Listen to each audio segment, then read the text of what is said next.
विविध विवाह संस्थांच्या ॲपवरून संपर्क साधून महिलांची फसवणूक करणाऱ्या आदर्श प्रशांत म्हात्रे या आरोपीचा पर्दाफाश करण्यात रबाळे पोलिसांना यश आलंय।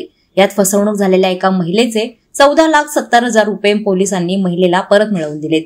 आरोपी आदर्श म्हात्रे उर्फ प्रशांत उर्फ तनय उर्फ जयेश किंवा स्वप्नील वारुळे हा विविध मॅट्रोमनी साइट्सवर IAS, IPS अधिकारी तसेच इस्रो शास्त्रज्ञ असल्याचं खोटे प्रोफाईल तयार करत असे। तो विवाह इच्छुक महिलांशी संपर्क साधून विश्वास संपादन करून त्यांच्याकडून पैसे उकळत असे। रबाळे पोलीस ठाणे हद्दीतील एका महिलेला त्याने अशाच प्रकारे 20 लाख रुपयांची फसवणूक केली होती। आरोपीने तिला पर्सनल लोन घ्यायचंय असं सांगून 5 लाख रुपये रोख आणि 14,70,000 रुपये ऑनलाईन घेतले आणि नंतर संपर्क तोडला।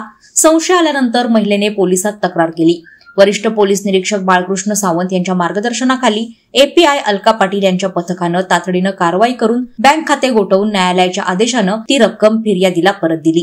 आरोपीने आतापर्यंत 35हून अधिक महिलांची फसवणूक केली असून त्याच्यावर ठाणे, कल्याण, लोणावळा आणि नवी मुंबईत अनेक गुन्हे दाखल आहेत। तो लुबाडलेले पैसे गोव्यात कॅसिनोमध्ये उडवत असल्याचंही उघड झालंय। तो उरणचा रहिवासी असल्याची शक्यता वर्तवण्यात आली आहे। नाव आणि फोन नंबर सतत बदलत असल्याने आरोपीला पकडण्यात अडचण येत असल्याचं पोलिसांनी सांगितलंय। मात्र तो लवकरच जेरबंद होणार असल्याचा विश्वासही पोलिसांनी व्यक्त केलाय। आरोपी प्रशांत म्हात्रे उर्फ तन्मय म्हात्रे उर्फ आदित्य म्हात्रे उर्फ नहुष म्हात्रे उर्फ जयेश पाटील उर्फ जयेश नाईक उर्फ स्वप्नील वारुळे असे विविध नावांनी गुन्हे करणारा आरोपीविरुद्ध हा गुन्हा दाखल आहे।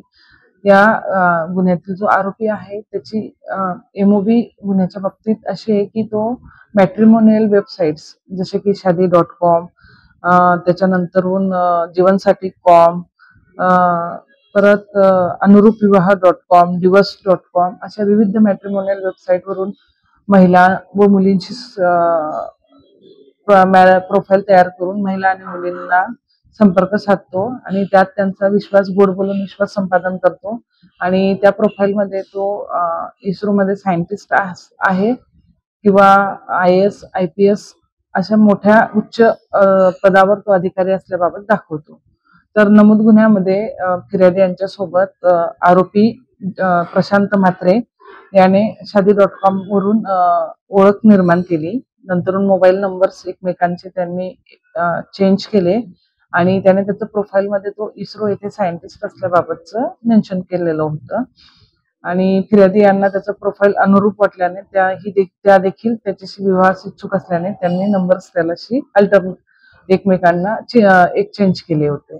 तर त्यानंतरून फिर्यादी यांच्याशी प्रत्यक्ष ते भेटले, त्यांच्या घरी त्यांच्या आईला देखील भेटले आणि पुढील लग्नाची बोलणी वगैरे करायची असं सगळं बोलून त्यांनी त्याचा विश्वास संपादन केला आणि त्याला पैशांची गरज असल्याबाबत सांगितले आणि तुझे पैसे मी लवकरच परत करेल किंवा तुझ्या पैशांचे जे काही बँकेतून तू लोन घे, पर्सनल लोन घे आणि त्याचे जे काही हप्ते येतील ते मी पेड करतो असं तिला सांगितलं आणि तिला त्याच्यासोबत लग्नच करायचं होतं। त्याच्यामुळे तिने विश्वास ठेवून त्याला बँकेतून HDFC बँकेतून 20 लाखाचं पर्सनल लोन काढून दिलं। त्यापैकी तिने 14,70,000 रुपये हे त्याला ऑनलाईन ट्रान्सफर केले होते आणि उर्वरित जी 5 लाखाची अमाऊंट आहे ती तिने कॅश विड्रॉल करून त्याला कॅश स्वरूपात दिलेली होती। तर सदर प्रकार हा 15/6/2025 ते 19/8/2025 या कालावधीत घडला। त्यानंतरून जसेही आरोपीत प्रशांत म्हात्रे याला तिने पैसे दिले तो थोडं फोन उचलत नव्हता, टाळाटाळ करत होता। सुरुवातीला त्याने 2 इन्स्टॉलमेंट त्याचे पेड पण केलेत बँकेला आणि नंतरून ते इन्स्टॉलमेंट पण त्याने पेड केले नाहीत। तर त्याच्या वागण्यावरून फिर्यादीला संशय निर्माण झाला म्हणून तिने त्याचं सोशल साइट्सवर जेव्हा चेकिंग सुरुवात केली त्याच्या प्रोफाईलची त्याच्या नावावरून तर तेव्हा तिला लक्षात आलं की हा खूप मोठा मॅट्रिमोनियल फ्रॉड आहे। कारण खूप साऱ्या बॅड कमेंट्स पब्लिकने त्या ठिकाणी दिलेला होता, बी अलर्ट, सावधान राहा, मॅट्रिमोनियल फ्रॉड आहे, फसवतो अशा विविध कमेंट्स होत्या। याच्यावरून तिची फसवणूक झाली हे तिच्या लक्षात आलं आणि ती रबाळे पोलीस स्टेशन या ठिकाणी गुन्हा दाखल करण्यात आली। सदरवेळी तिने तिचं म्हणणं सांगितल्याबरोबर आपण तिच्याकडून सगळ्या बँकिंगचे डिटेल्स प्राप्त करून सर्वात आधी तिच्या अर्ज स्वीकारून त्या अर्जाच्या अनुषंगाने तिचे जे हे काही पैसे होते ते फ्रीज करण्याची ऑनलाईन प्रोसिजर केली.